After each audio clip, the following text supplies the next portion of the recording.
अस्सलाम वालेकुम। सेठी से सवाल के साथ मैं हूं सैयदा आयशा नाज। मेरे साथ मौजूद हैं नजम सेठी साहब। अस्सलाम वालेकुम।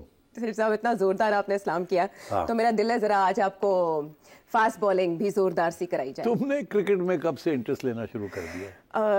क्रिकेट में तो नहीं, लेकिन बॉलिंग में इसलिए क्योंकि इंसान को थोड़ा बॉलिंग स्टाइल चेंज करना चाहिए। कभी हम आपको स्विंग करवाते हैं, कभी गुगली करवाते हैं, तो आज मैंने कहा जरा फास्ट बॉलिंग हो जाए, उसके रिजल्ट्स तेजी से आते हैं ना। फास्ट बॉलिंग का मतलब क्या कि आप कोई खतरनाक किस्म के सवाल पूछने वाली हैं? हाँ, ओवर द हेड बाउंसर्स कराने जा रही हूँ। सोच लें, बड़ी रेड लाइंस हैं, सोच लें। जितनी रेड लाइंस आपकी टाइप है उससे कम ही होंगी। मैडम, पेमरा वाले कानून ला रहे हैं कि जिसने भी रेड लाइन क्रॉस की, फाइन जो होगा वो आपको होगा या मुझे होगा। चैनल के ऊपर कोई किसी किस्म का दबाव नहीं आएगा, सीधा आपको और मुझे फाइन होगा। अच्छा, तो देने ने 10 लाख रुपए बाउंसिंग करा के। अच्छा, नहीं खैर, मैं तो ऐसे सवाल करती नहीं हूँ सेठ साहब। आप सिर्फ अपनी फिक्र, सोच लो, आप अपनी फिक्र।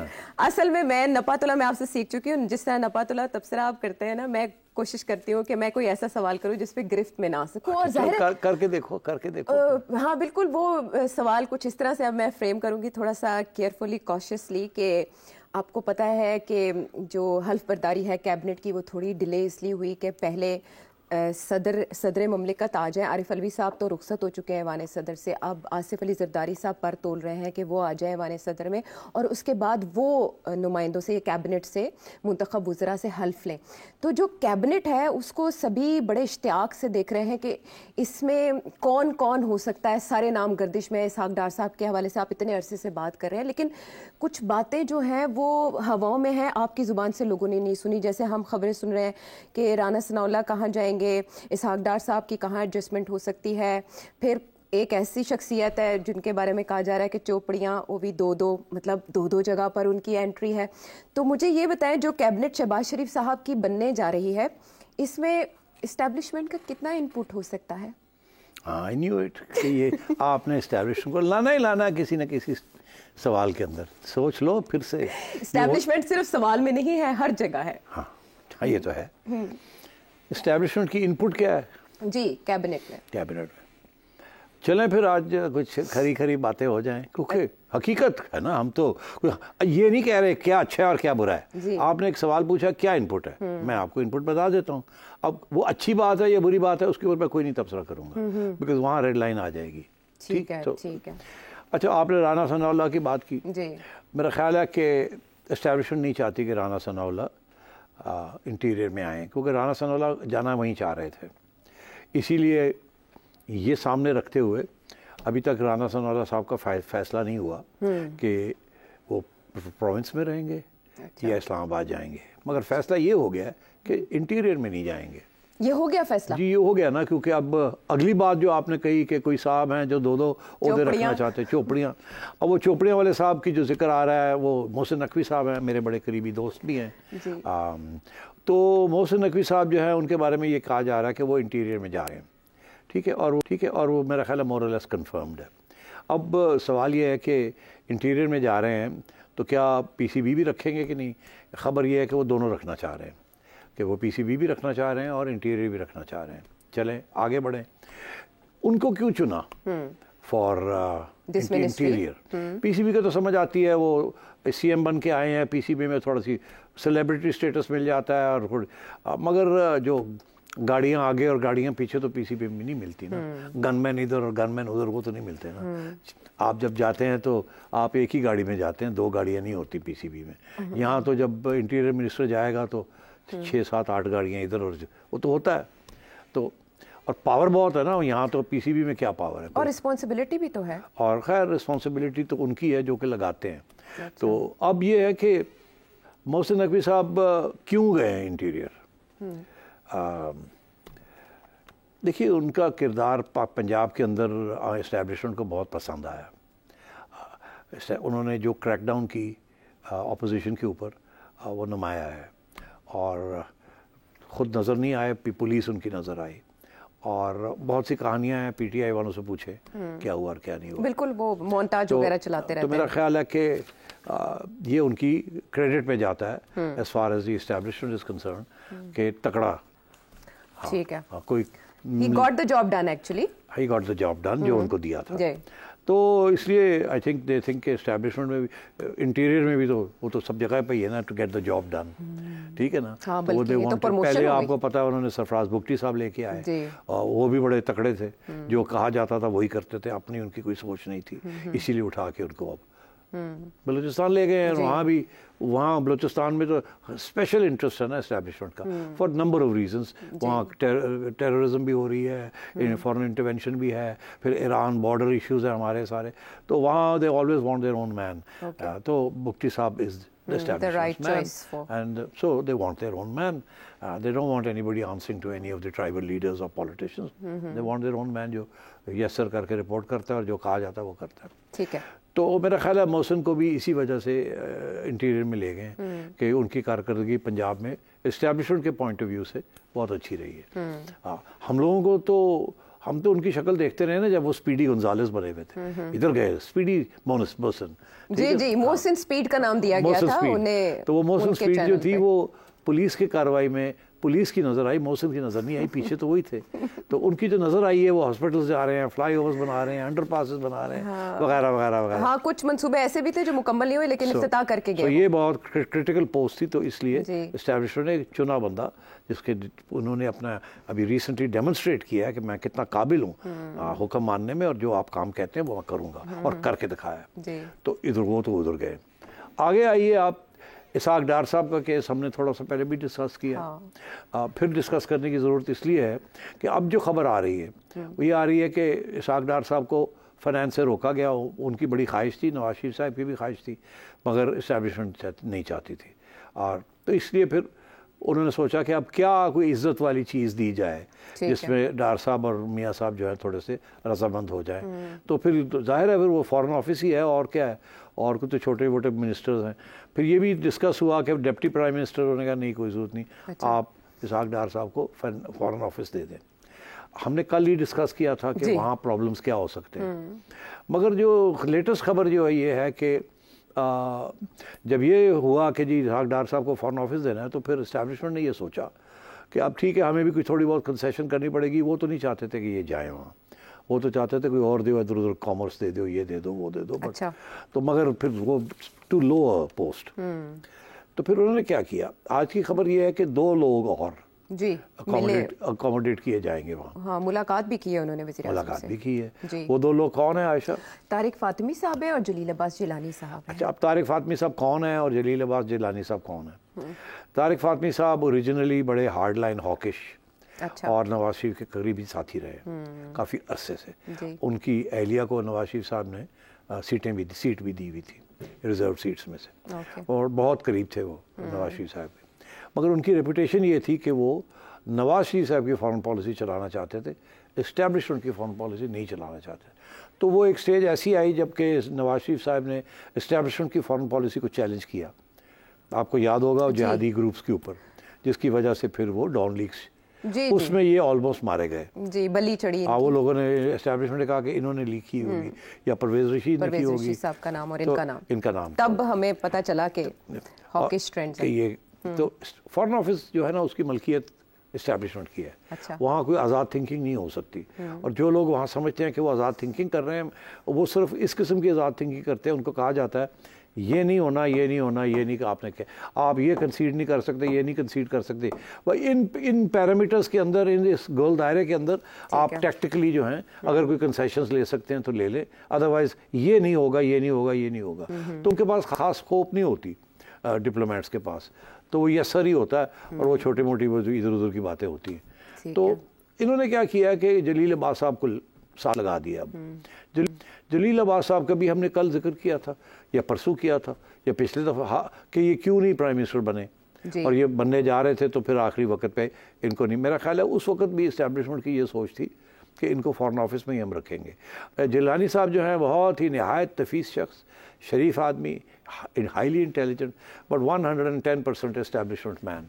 ठीक, वो नवाज शरीफ के आदमी नहीं है, शहबाज शरीफ के आदमी नहीं है, ये रिपोर्ट्स टू द एस्टेब्लिशमेंट। जैसे कि frankly 90% of people in the foreign office they report to the establishment. होता यह है कि कोई डिप्लोमेट बाहर गया होता है ना, तो बाहर से घर आता है फिर छुट्टी, सबसे पहले वो DGISI के पास जाके ब्रीफिंग देता है, फिर प्राइम मिनिस्टर को ब्रीफिंग देता है। तो हमारा foreign office is part of the establishments network. तो कोई बिकॉज नेशनल सिक्योरिटी स्टेट है ना, तो फिर ये तो होगा। और सब प्राइम मिनिस्टर को ये बात का पता है। नवाज शरीफ साहब को शायद नहीं पता था, या उनको पता था, उन्होंने कहा थोड़ा देर लैंड देखो, अगर समझ आ गई कि ये भी नहीं आप ले सकते। यहाँ तक कि वो मोदी साहब को मिलने जाना चाह रहे थे और इस्टेब्लिशमेंट कहा था कि मत जाए, इन्होंने आंखें निकाली कि नहीं मैं जाऊँगा, तो फिर छुट्टी होगी ना उसके बाद। तो बात यह है कि समझ आ गई लोगों को। तो फिर अब जलील अब्बास जिलानी साहब को तो रखा गया कि अगर डार साहब इधर उधर होने की कोशिश करे तो तुसी जरा टाइट कर। Balance of power, balance of power तो इतना नहीं है, इतना ये है कि जरा उन्हें संभाल के रखना। Don't let him get carried away, साथ साथ टिकना, और अगर कोई गड़बड़ करे तो आप ठीक कर देना। और तारिक फातमी साहब जो हैं वो कंसेशन है टू नवाज शरीफ साहब। और ये भी मैं बता दूं कि तारिक फातमी साहब भी निहायत शरीफ आदमी, बहुत एक्सपीरियंस्ड आदमी, वेरी इंटेलिजेंट, लाइक जलील अब्बास जिलानी साहब, ये बड़े पाए के लोग हैं। और फ़र्क ये था कि एक जो था वो थोड़ा सा एंटी एस्टैब्लिशमेंट था, और एक जो है टोटली एस्टैब्लिशमेंट। अब वो जो एंटी एस्टैब्लिशमेंट थे वो उनको भी समझ आ गई है, और उनको जैसे कहते हैं ना, वो क्या कहते हैं, क्लास उनको उनकी ले ली गई थी, तो उनको भी समझ आ गई है। अब वो उस किस्म की बातें नहीं करते, अब वो बिल्कुल लाइन में चलते हैं। तो इसलिए कंसेशन देना उनको was not a problem, because Jalil Abbas will be able to deal with both Fatmi sahab and डार साहब। फातमी साहब के से तो कोई गड़बड़ नहीं करेंगे, आजकल तो बिल्कुल सीधे चल रहे हैं। तो इसलिए मैं समझता हूँ कि एस्टैब्लिशमेंट ने अपने वहाँ मोरे सेट कर दिए। तो आप इनपुट पूरे से, तो ये 3 इनपुट ही है ना, एक स्पेशल असिस्टेंट होगा, एक ये होगा, एक एडवाइजर है, 3 ये हो गए। राना सनाउल्लाह का एक्सक्लूड कर दिया गया, मोहसिन नकवी इंक्लूड हो गए, ये हो गया।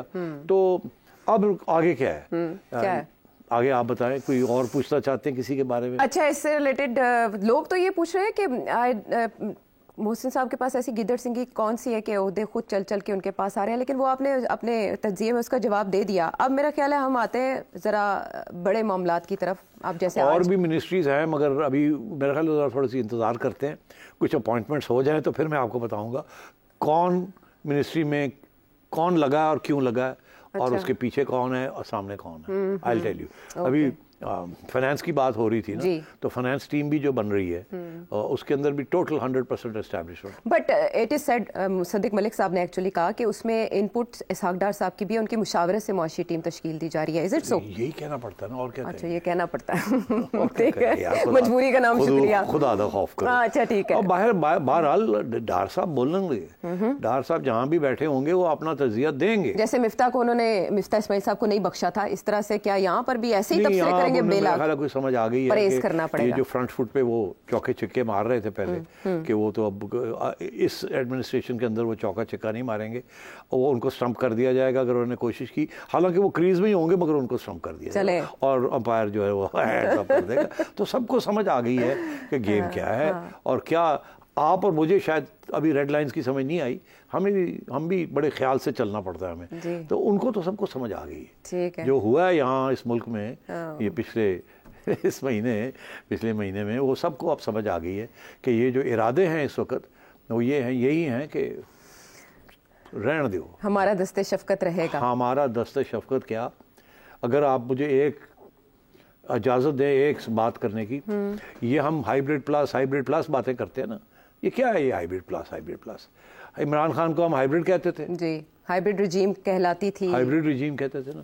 फिर उसके बाद हमने जो पीडीएम आई उसको हाइब्रिड प्लस का नाम दे दिया। अब मैं कहता हूँ ये पीडीएम प्लस है। मैं ही कहता हूँ, मैंने डबल प्लस कर दिया उनको। क्यों मैं ये कहता हूँ? क्यों? देखिए, ये regime is not martial law, but आपको याद होगा कि जब मुशर्रफ की रजीम आई थी तो वो शुरू में मार्शल लॉ थी, बाद में वो नहीं रही, मगर वो खुद रहे वो यूनिफॉर्म पहन के। तो मेरा ये ख्याल है, इसीलिए मैं इसको कहता हूँ ये हाइब्रिड प्लस है। It is not martial law in reality, but behind it sentiment वही है कि हमने ये काम करना है और आप सियासतदानों को गड़बड़ नहीं करने देंगे। इस्तीफ़ा आर्मी चीफ जो है वो कैबिनेट के नहीं बैठेंगे, वो SIFC में बैठ रहे हैं। SIFC जो है उसको उसका खैर मकदम तो सभी ने कर लिया है, और वो it is a supra cabinet body, supra cabinet. वो असली जो कोर इश्यूज है ना, बात तो ये है कि जी इन्वेस्टमेंट के लिए, but actually everything will be discussed है।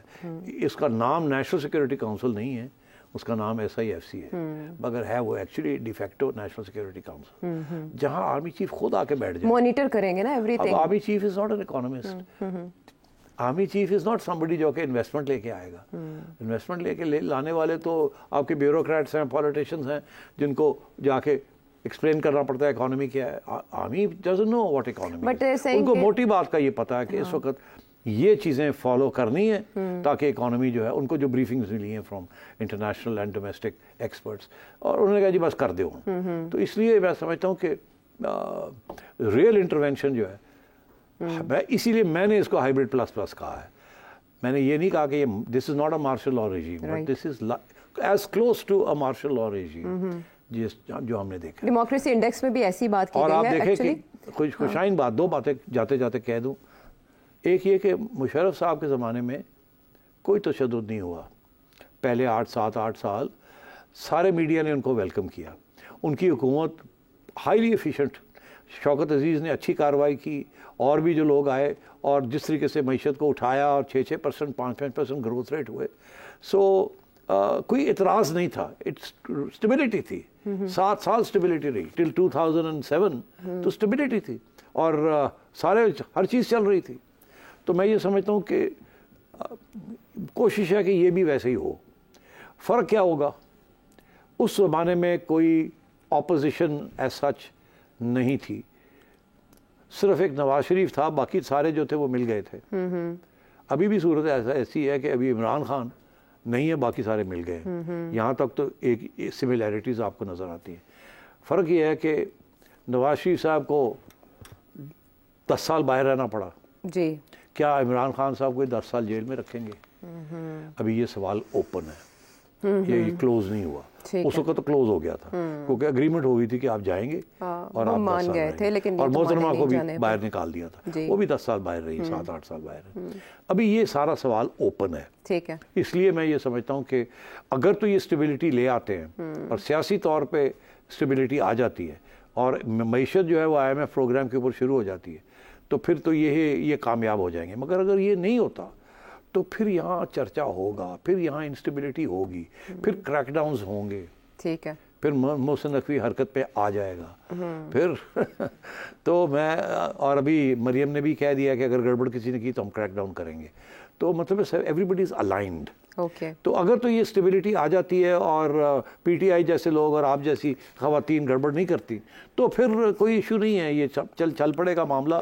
और यही जो पैगाम मिला है अभी आपकी कोर कमांडर्स मीटिंग से, यही आपको पैगाम मिला है। तो दुआ मांगे कि ये चल पड़े सिलसिला, और स्टेबिलिटी आ जाए, मईशत चल पड़े एक वक्त। क्योंकि ये जो सियासतदानों ने एक दफ़ा नहीं कितनी दफ़ा आपको शो किया है कि ये लड़ाई झगड़े करते रहते हैं, और सफ़र जो करते हैं, गरीब लोग सफ़र करते हैं, मईशत नहीं चलती। सो आई थिंक ये सोच के ये सारा प्रोजेक्ट बनाया गया है। लड़ाई को भी वो जमहूरियत का हुस्न कहते हैं, लेकिन there should be some red line for they, कहाँ तक आप अपने सियासी झगड़ों को लेकर जा सकते हैं जहाँ से रियासती मफाद, मुल्की मफाद मुतासर ना हो। पैगाम मुझे भी आया है इस कन्वर्सेशन के दौरान, वो ये कि मैं ब्रेक ले लूँ। तो हम वापस आते हैं एक ब्रेक के बाद।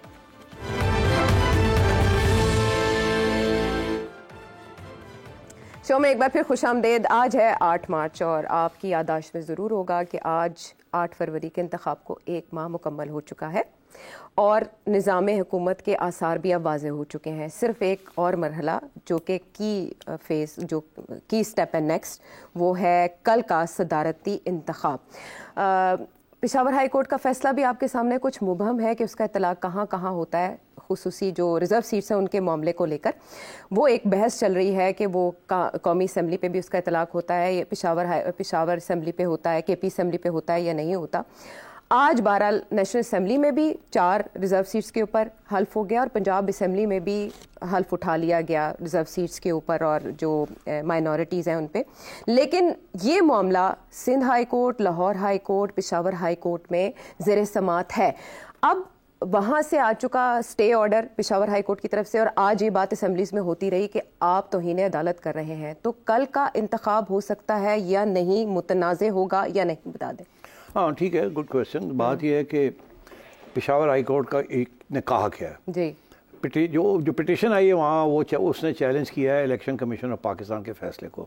इलेक्शन कमीशन के फैसला प्रोविंशियल और नेशनल असेंबलीज के साथ ताल्लुक है, एक ही है कि आपने नो सीट्स प्रोविंशियल और नेशनल। मगर जो इस्लामाबाद हाई कोर्ट की जजमेंट आई है जो मैंने पढ़ी है उसके अंदर उन्होंने सिर्फ नेशनल असेंबली का जिक्र किया, प्रोविंशियल असेंबली का जिक्र पेशावर हाई कोर्ट की तो जिसके साथ कन्फ्यूजन ही हो गई है कि कोई लोग हैं वो कह रहे हैं कि जी जो भी जजमेंट आई है, स्टे आई है, ये प्रोविंशियल एंड नेशनल को अप्लाई करती है, क्योंकि हमारी petition was to challenge the election commission announcement.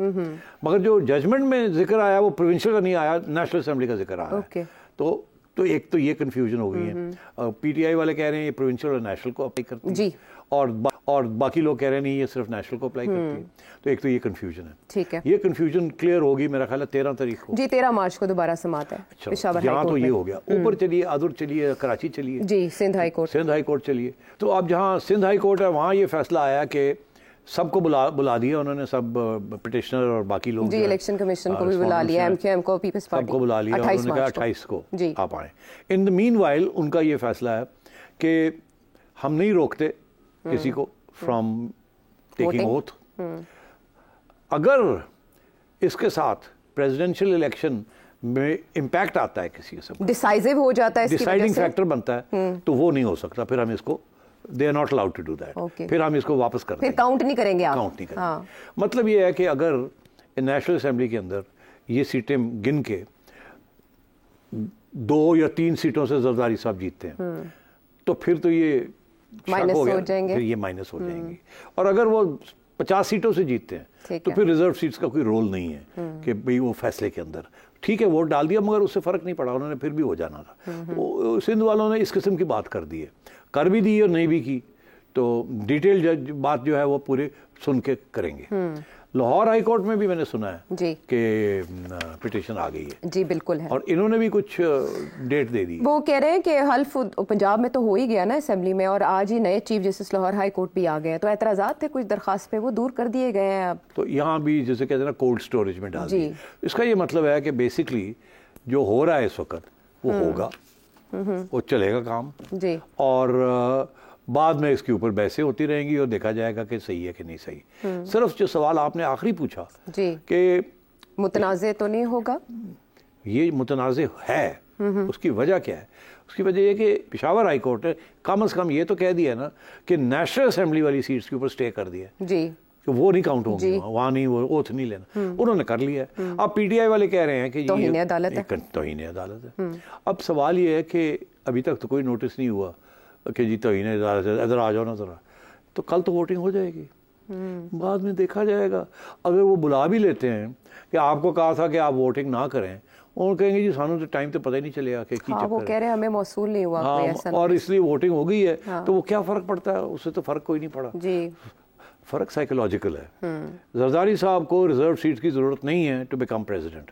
अच्छा ठीक है, सिर्फ साइकोलॉजिकल इम्पैक्ट ये है कि 400 मिलनगियां ताकि स्वीपिंग विक्ट्री या 360-70 मिलेंगी, ठीक है। तो ये इसका सिर्फ एक साइकोलॉजिकल इम्पैक्ट है। तो इसलिए शोर आ रही है ऑपोजिशन कि जी ये ना करें, ना हो, ये ना हो, वगैरह वगैरह। मेरा ख्याल है इसका कोई फ़र्क नहीं पड़ेगा। कंटेम्प्ट नोटिस अगर होता भी है तो उसका कोई फ़र्क नहीं पड़ेगा किसी चीज़ को। इस वक्त सारी मईशत और पॉलिटिक्स धक्का स्टार्ट है, और धक्का कोई दे रहा है और पीछे से स्टार्ट हो रही है सारा कुछ, और इसको जुडिशरी के बस की बात नहीं है कि इसको वो रोक सके।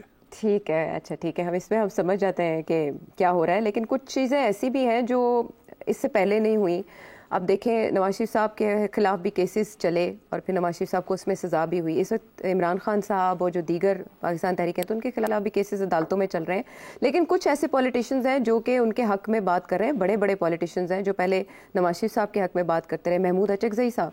अब वो ये कह रहे हैं कि एक पार्लिमानी कमेटी बनाएं और जिसमें इस बात पर काम किया जाए कि इमरान खान साहब को रिहा किया जाए, सबसे पहले मुकदमात की वापसी हो। और मुशाहिद हुसैन सैयद साहब जो कि इससे पहले नवाज शरीफ साहब को सदर बनने का मशवरा दे चुके हैं, वो ये फरमा रहे हैं कि मखसूस नशिस्तें पाकिस्तान तहरीक इंसाफ को मिलनी चाहिए। इस वक्त एक हीलिंग टच की मुल्क को ज़रूरत है। क्या कोई ऐसा रास्ता इख्तियार किया जा सकता है एक पॉलिटिकल लीडर के लिए जो कि इससे पहले ना इस्तेमाल किया गया हो और उसका रास्ता पार्लियामान से होकर निकले, पार्लियामानी कमेटी के जरिए? देखिए कल आपने इसी से सवाल पूछा था कि क्या कोई खान साहब के बयान के अंदर कोई लचक नज़र आ रही है, पूछा था जी बिल्कुल। तो और फिर ये आपने पूछा था कि ये बेलें हो रही हैं सबकी, क्या हो रहा है कि एक तरफ से बेलें हो रही हैं, दूसरी तरफ से खान साहब भी थोड़ा नरमी शो कर रहे हैं। जी, क्योंकि उन्होंने कोर कमांडर से लामिया के साथ बात भी की, उधर से उन्होंने वो भी कहा और इधर से खान साहब भी कोई नरम रवैया नज़र आ रहा था। तो अब उस चीज़ को आगे बढ़ाते हुए आज की जो जिक्र जो आप कर रहे हैं, ये उसी चीज़ को आगे बढ़ाया जा रहा है। अच्छा, एक ये कि मुशाहिद हुसैन साहब, अच्छा अब मुशाहिद हुसैन साहब बैकग्राउंड थोड़ी सी मैं बता दूं, ताकि फिर आप समझ जाएंगे कि वो जब बोलते हैं तो क्या उसका मतलब होता है। ओके। मुशाहिद हुसैन साहब बड़े करीब साथी रहे हैं नवाज शरीफ साहब के, और एक दफ़ा नहीं 2 दफ़ा नवाज शरीफ साहब ने इनको सेनेटर बनाया। मगर मुशाहिद साहब जो हैं, जब से वो नवाज शरीफ साहब की मुशर्रफ ने छुट्टी कराई थी और मुशाहिद साहब को फिर कुछ महीने हाउस अरेस्ट किया था, तो मेरा ख्याल है उसके बाद सॉफ्टवेयर अपडेट हो गया था उनका, जो कि मतलब कि ये लॉजिकल है ना। अगर जो आपका लीडर है उसका सॉफ्टवेयर अपडेट करने के लिए उनको छुट्टी करा दी, तो आप किस खेत की मूली हैं? किस खेत की मूली? तो मैं समझता हूँ कि मुशाहिद साहब सेफ प्ले करते हैं, लेकिन कहा जाता है कि वो किसी का मैसेज कन्वे करते हैं, एस्टैब्लिशमेंट के बड़े करीब है। अच्छा, ठीक है, let me tell you that, और बड़े करीब है, हमेशा से रहे हैं, सवाए वो वक्त जबकि ये नवाज शरीफ साहब के साथ थे और उनको समझाने की कोशिश करते थे कि ना करो, don't cross the red line, मगर मियाँ साहब सुनने में मूड में नहीं थे। तो फिर भुगतना जब पड़ा तो मुशाहिद साहब को भी भुगतना पड़ा, शहबाज साहब को भी भुगतना पड़ा, सब ने जेलें काटी। तो वो मेरा ख्याल है वो भूलते नहीं हैं। तो अब वो इसलिए इन्होंने अपने आप को दूर कर लिया। शहबाज साहब ने तो ओपनली एस्टैब्लिशमेंट का साथ दे दिया, मुशाहिद साहब ने ओपनली नहीं दिया, और मगर ओपनली ना नवाज शरीफ से दूर हुए ना एस्टैब्लिशमेंट के करीब हुए, बट हकीकत में वो नवाज शरीफ साहब से दूर हो गए और एस्टैब्लिशमेंट के करीब हो गए। हाँ, लेकिन इस हवाएं कुछ और चल रही हैं और वो इस तरह की स्टेटमेंट दे रहे हो कि हीलिंग टच की ज़रूरत है। और मुशाहिद साहब कुछ अरसे से आयशा ये कह रहे हैं कि ट्रूथ एंड रिकन्सिलिएशन करें, ऐसे काम नहीं चलेगा, ये होगा वो होगा। बात यह है कि मुशाहिद साहब एक इंटेलेक्चुअल भी हैं, उन्होंने एक प्रोफेसर भी रहे हैं, उनकी बड़ी कमांड है और इंटरनेशनल रिलेशंस, चाइना स्पेशली के बड़े करीब है, और he is a bridge between Chinese establishment and the Pakistani establishment. अच्छा। ये भी मैं आपको बता दूँ। तो मुशाहिद साहब अपनी भी उनकी एक लाइन होती है जो कि रेड लाइन से पीछे होती है, ठीक है, और मगर उससे नेशनल इंटरेस्ट का भी वो सोचते हैं।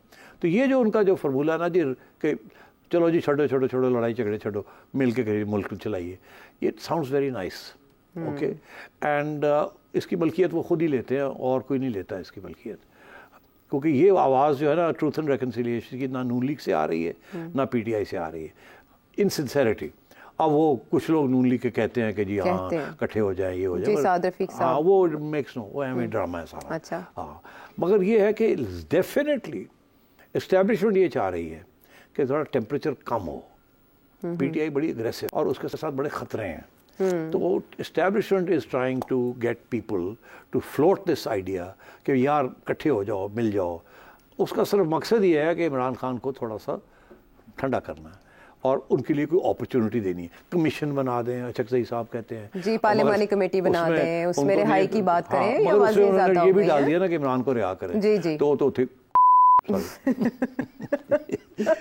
तो अब बात यह है कि ये चीज़ चल रही है, कुछ स्पेस क्रिएट करने की कोशिश कर रही है ताकि टेंशन जो है जिसका असर पॉलिटिकल टेंशन का असर इकोनॉमिक्स के ऊपर आता है।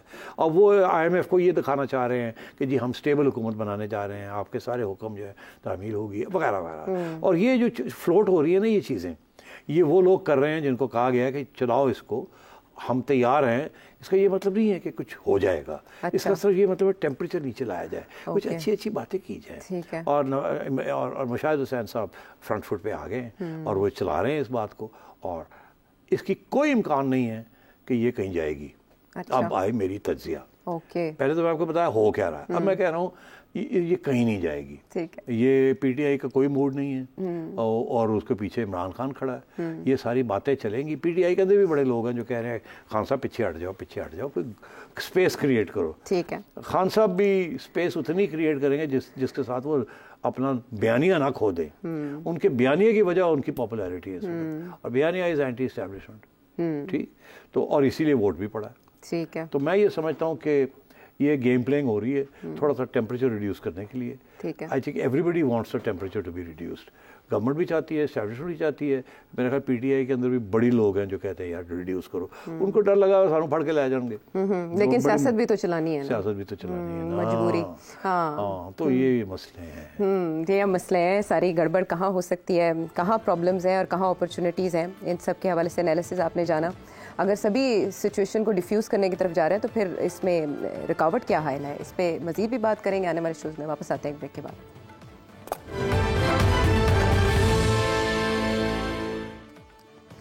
Welcome back. ये हुकूमत की तश्कील के जंजाल से निकलेंगे तो आईएमएफ के साथ हमें मुज़ाकरात वाला जंजाल दरपेश होगा। आईएमएफ ने बानी पीटीआई के लेटर पे भी कमेंट कर दिया है, वो तो अब ज़ाहिर है अब तबसरे होते रहेंगे, लेकिन आईएमएफ को लेकर हमारे लोगों के जहन में कई सवाल हैं और उसमें से एक बड़ा अहम सवाल ज़हीर अहमद साहब ने फैसलाबाद से पूछा।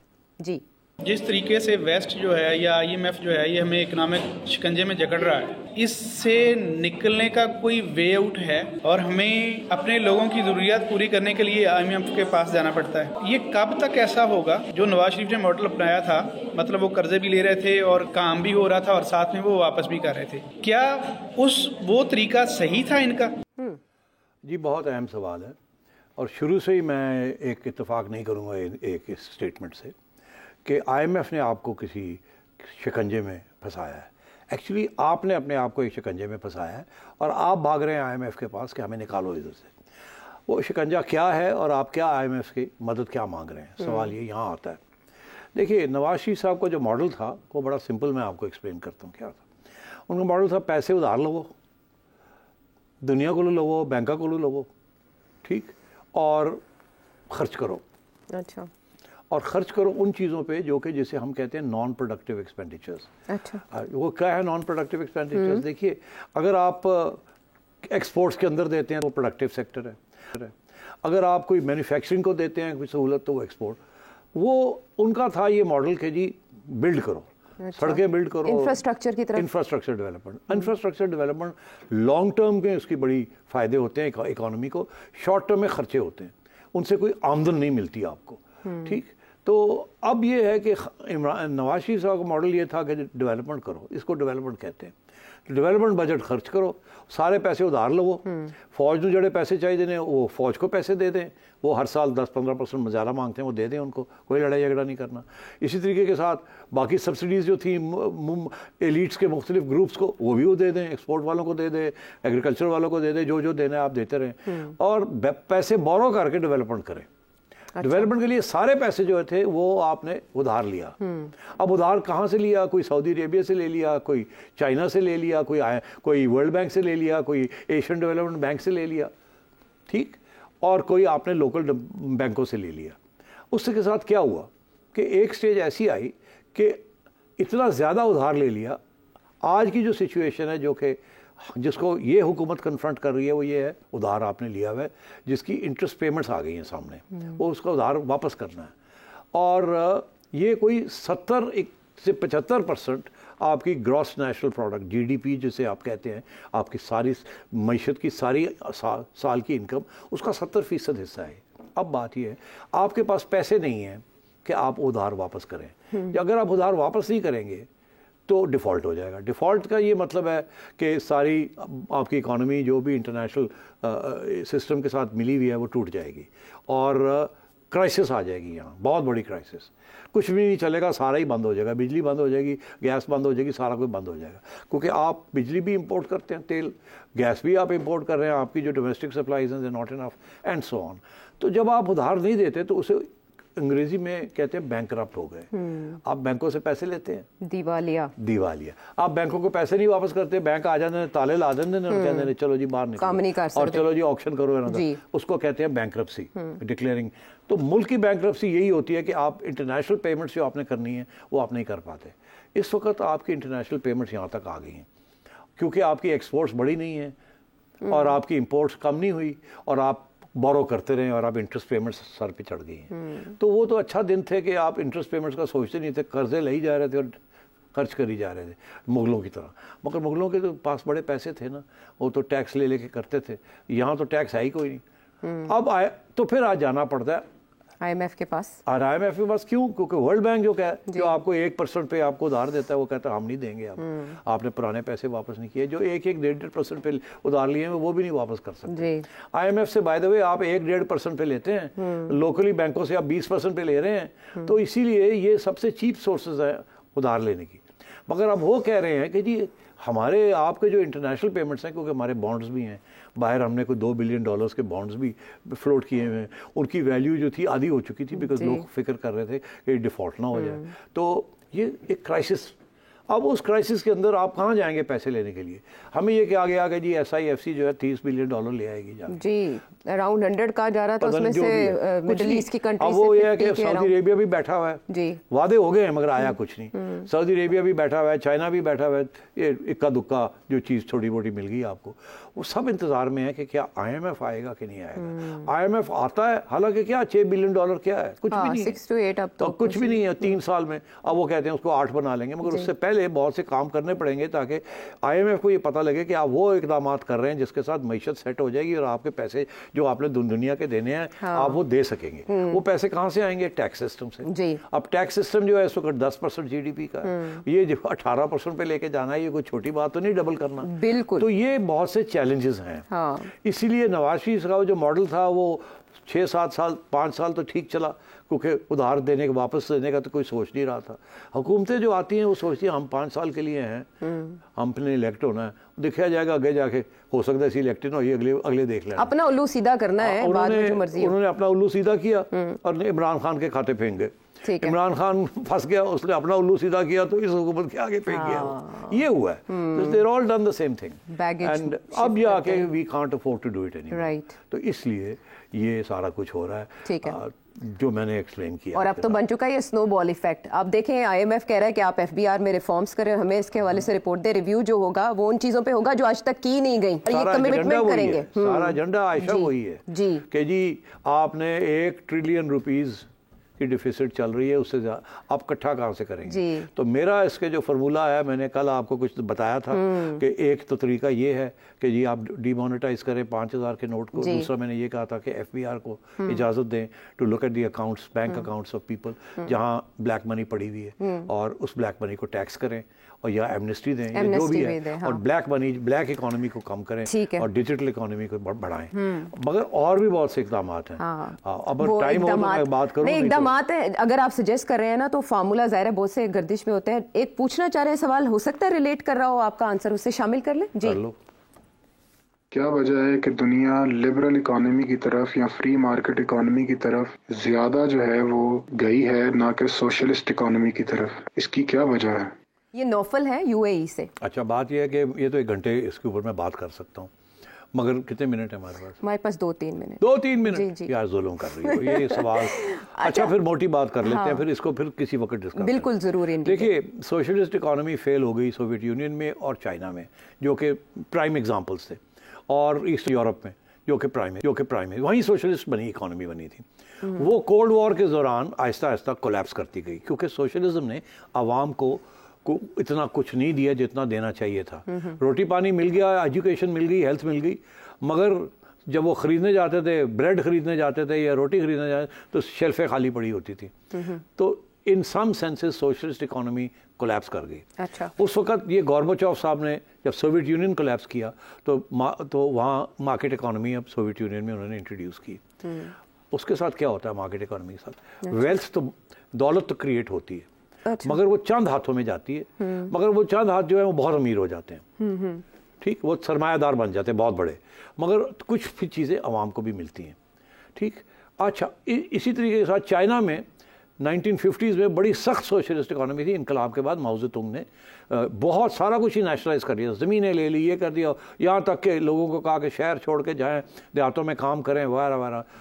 उसके बाद फिर एक काउंटर रेवोल्यूशन आई 1958-60 में। अच्छा। उन्होंने इसको कहा नहीं यार ये तो तबाही हो रही है, इसको अब थोड़ी सी खोला जाए। अच्छा। लोगों को मोटिवेट किया जाए, इंसेंटिव दिए जाए। अच्छा। तो वहाँ से फिर वहाँ चाइना ने भी अपना रास्ता, लियो शॉ चीज़ थे उस वक्त के जो हेड थे कम्युनिस्ट पार्टी के, उन्होंने फिर माओ के जो सारे हार्ड लाइन थी उसको रिवर्स किया और फिर एक मार्केट इकोनॉमी की तरफ आहिस्ता आहिस्ता वो बढ़े। अच्छा। अभी चाइना जो है is a very interesting case study, जहाँ एक्चुअली काफ़ी हद तक मार्केट इकोनॉमी है और कॉरपोरेशंस और वर्कर्स कलेक्टिव्स जो हैं वो प्रॉफिट्स जो हैं वो खुद ही रख लेती हैं। तो एक किस्म की आप समझे डिफेंस हाउसिंग सोसाइटी है। अच्छा। सारा चाइना, और वो अपने वेलफेयर के लिए सारे चलाते हैं। अच्छा, अब बात यह है कि बाकी दुनिया में भी, ईस्टर्न यूरोप में तो कोलैप्स कर गया वो सारे, सोवियत यूनियन ने जब कोलैप्स किया तो वो सारे मार्केट इकोनॉमी की तरफ आ गए। अब मार्केट इकोनॉमी जो है वो हर जगह पे चल रही है। मार्केट इकोनॉमी का सबसे बड़ा प्रॉब्लम, अब शुरू में तो बड़ी खुशी थी कि मार्केट इकोनॉमी, अब क्या हुआ है? कॉन्सेंट्रेशन ऑफ वेल्थ, पॉवर्टी जो है, रिलेटिव पॉवर्टी जिसे कहते हैं, वो बढ़ गई है। अभी इसके ऊपर बहुत लोगों ने लिखना शुरू कर दिया है। जोसेफ स्टिग्लिट्ज़ ने लिखना शुरू कर दिया है, पिकेटी ने लिखना शुरू कर दिया, बहुत से लोग, कि कैपिटलिज्म जो है, ये मार्केट इकोनॉमी जो है, जो कि सोवियत यूनियन के गिरने के बाद इतनी अहमियत मिली उसको, वो भी अब रिवर्स होने जा रही है। और लोग ये बातें कर रहे हैं कि हमें भी कुछ इस सोशलिस्ट किस्म की चीज़ें करनी पड़ेंगी ताकि बैलेंसिंग एक्ट हो। और वो अब चाइना की तरफ दे रहे हैं, जहाँ अच्छा बैलेंसिंग एक्ट उन्होंने कर लिया है। तो मैं ये समझता हूँ कि लिबरलिज्म और लिबरल इकोनॉमी जो है वो अब रिट्रीट पे होगी।